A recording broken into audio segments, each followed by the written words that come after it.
I was thinking that we could talk a little bit about purpose. We already mentioned this topic in previous video, but as you know, I'm a career empowerment mentor, and I'm also running a Facebook group with more than 1,000 people in it. And I'm also offering like a career empowerment energy boost phone calls. And a lot of people who I get in touch with is they're asking me, like, Anja, how can I discover what do I like? Or I would like to leave my job. I would like to start my own business, but I have no idea what I can do. So it's like a lot of people, they are not happy where they work. They want a change.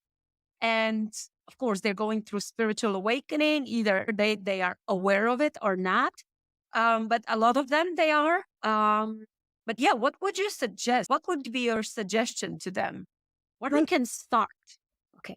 So, first of all, I love this question because truly, and this is going to be a long answer, so just be ready for it. Partly because this entire year, I have actually learned the answer to this question with everything that I went through, right? And I want to share that with them because we all need to understand the idiosyncrasies being in this extremely dense reality, right? So I always say that what gets you there keeps you there, right? So there's a reason you have created the reality where you are like working or you are not happy with your work or all of that is partly because the veil is lifting, right? So what's happening is everybody's becoming more aware of what their heart desires.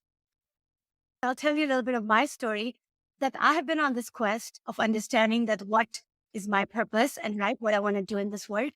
And of course, I've created a very good, successful life from the matrix standpoint, like having a job at NASA, working on going to the dark side of the moon, working with the cream of the crops of the people.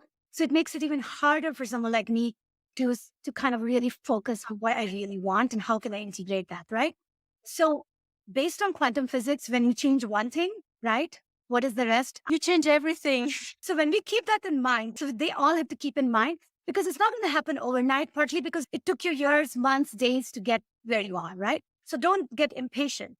But every single day, if you change one thing, what's going to happen is you're climbing the Jacob ladder really fast and you transcend what you desire into your reality, right? So I wrote a book last year, which was my way of making a statement to myself that I'm ready to do something different, right? But just by doing the book, I didn't become the New York bestseller or became the public speaker I wanted because everything has its density, right? So we have to kind of merge with the density. But this entire year, I went to many different places. I have been to I traveled almost every month to different states. I did the public speaking. I sold my books. I learned what is fake, what is real.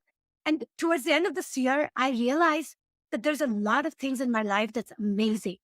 So what I'm suggesting, okay, so number one, wherever people are, they need to make sure that they make a list of things that's still really amazing, right? Like it's very amazing, Anja, that you are a mother of a beautiful son. Would you agree with that? Right? Oh, I absolutely agree. I agree that I have 4 beautiful boys and they're really remarkable, intelligent, amazing. So what I'm saying is we need to make sure we make a list of all the amazing things we already have accomplished because we don't want to lose that. To be grateful, yeah, for everything that we are grateful in our life. Exactly. So first you acknowledge all the stuff you're good with, happy about. Then you acknowledge all the things you would like to change and be aware of that. And then what you do is you change one thing every single day. If you change more than one thing, more power to you. But at least change one thing every single day. And what happens? Everything starts converging. So I'll tell you in my case. So with my story, fast forward, right? It's been a year I did my book. So right now I'm sitting in a very good place where I just landed a very good job within NASA, but it's even better, more exciting, more challenging. And it's the leadership role. So for me, that's my acknowledgement that I actually love to dwell into multiple worlds because we are a multidimensional being. I don't want to just leave everything and be only an author. No, I want to be an author. I want to be an engineer. I want to be an alchemist. I want to do this with you and I want to have fun and I want to help build community. So sky has no limit.